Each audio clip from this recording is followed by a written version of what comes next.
Assalamualaikum warahmatullahi wabarakatuh. Perkenalkan, nama saya Nisha Nanda Fadlika. Saya dari Prodi S1 Manajemen dengan NIM 10 12 52 10 dari kelas C625. Yang terhormat Bapak Wardana SPD MM selaku dosen pengampu Bahasa Indonesia di kampus Universitas Teknologi Digital. Pada kesempatan kali ini saya akan membahas tentang pentingnya bahasa Indonesia dan kecakapan bahasa di masa kini.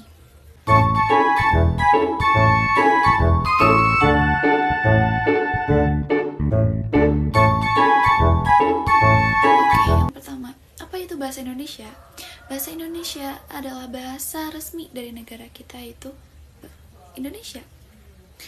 Dan bahasa Indonesia seringkali dipakai untuk bahasa sehari-hari selain menggunakan bahasa daerah masing-masing. Dan dari mana sih bahasa Indonesia berasal? Bahasa Indonesia berasal dari bahasa Melayu, yaitu tepatnya Melayu Riau, teman-teman. Dengan Sumpah Pemuda pada tanggal 28 Oktober tahun 1928, bahasa Melayu dijadikan bahasa pertama oleh bangsa Indonesia dengan beragamnya suku dan bahasa daerah. Teman-teman, bahasa Indonesia mempunyai kosakata yang sangat luas dan kaya, serta banyak pengguna dari berbagai negara seperti Arab, Malaysia, Singapura, Brunei, paham dan bisa menggunakan bahasa Indonesia. Sebagai bangsa Indonesia, bahasa Indonesia sangat penting sebagai alat komunikasi oleh rakyat Indonesia. Jadi, bahasa Indonesia adalah bahasa pemersatu bangsa. Meskipun kita berbeda suku, berbagai latar, berbagai bahasa daerah, tapi dengan adanya bahasa Indonesia, kita masih tetap bisa berkomunikasi dengan efektif. Dengan seringnya kita menggunakan bahasa Indonesia, itu bisa meningkatkan rasa nasionalisme kita terhadap cinta tanah air ini, dan bisa meningkatkan kesadaran diri bahwa bahasa Indonesia itu sangat penting di zaman sekarang dan tidak didominasi oleh bahasa asing dan bahasa luar. Karena apabila didominasi oleh bahasa asing, ini dapat menyebabkan bahasa Indonesia kehilangan jati diri dan identitas. Karena di zaman sekarang, di era globalisasi saat ini, banyak sekali dari kalangan anak muda menggunakan bahasa asing untuk berkomunikasi, serta banyak menggunakan singkatan-singkatan yang kurang jelas itu artinya apa.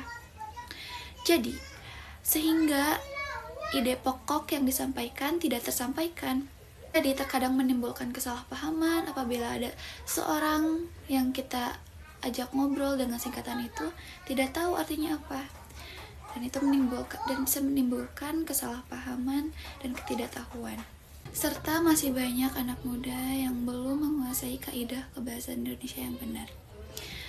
Tetapi dengan sering membacanya kita, sering membaca buku, membaca novel, membaca apapun artikel tentang bahasa Indonesia, itu bisa meningkatkan kaidah dan memperluas bahasa Indonesia kita. Maka dari itu, kita sebagai generasi muda penerus bangsa harus banyak menggunakan bahasa Indonesia untuk berkomunikasi sehari-hari, banyak membaca buku, membaca artikel, membaca novel tentang bahasa Indonesia untuk memperluas jangkauan bahasa Indonesia kita sendiri. Dan apabila ingin menggunakan singkatan-singkatan yang sedang marak terjadi saat ini, baiknya menggunakannya di waktu yang tepat dan tidak digunakan untuk dalam waktu yang formal. Dengan memelihara dan melestarikan bahasa Indonesia di zaman sekarang itu adalah keharusan. Kita sebagai generasi muda, generasi penerus bangsa, harus terus menggunakan bahasa Indonesia supaya tetap terjaga untuk anak dan cucu kita kelak di masa depan. Karena apabila tidak kita, siapa lagi untuk melestarikannya? Baik, mohon maaf apabila ada kesalahan-kesalahan kata. Semoga materi yang saya sampaikan bermanfaat. Wassalamualaikum warahmatullahi wabarakatuh.